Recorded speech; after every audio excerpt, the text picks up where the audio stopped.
Un jeune apprenti, le visage marqué par le doute, se plaignait à son maître. « Rien ne change dans ma vie. J'essaie, mais tout reste pareil.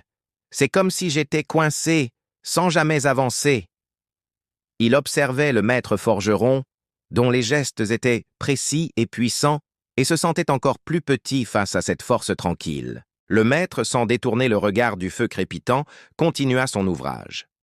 Après un long silence, le forgeron sortit une masse de métal incandescent de la fournaise.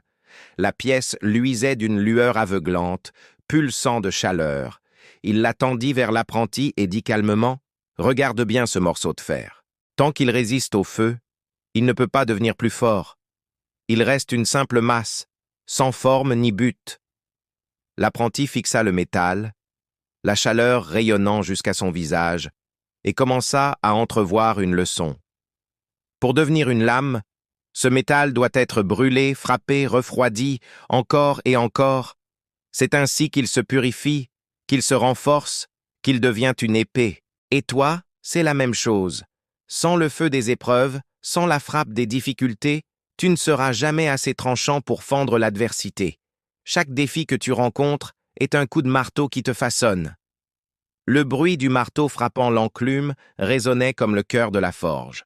La douleur forge la puissance. Chaque coup, chaque épreuve, chaque moment où tu as envie d'abandonner, tout cela façonne ton caractère.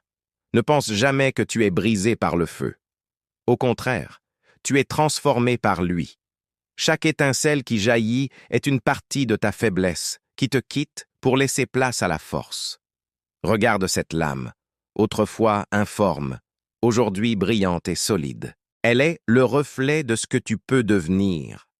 Souviens-toi de cela la prochaine fois que tu feras face à l'adversité. Le feu que tu redoutes est peut-être celui qui te rendra invincible. N'abandonne pas. Transforme cette chaleur en puissance. Si cette histoire vous a inspiré, abonnez-vous pour plus de récits qui forgent l'esprit. Merci de nous avoir suivis.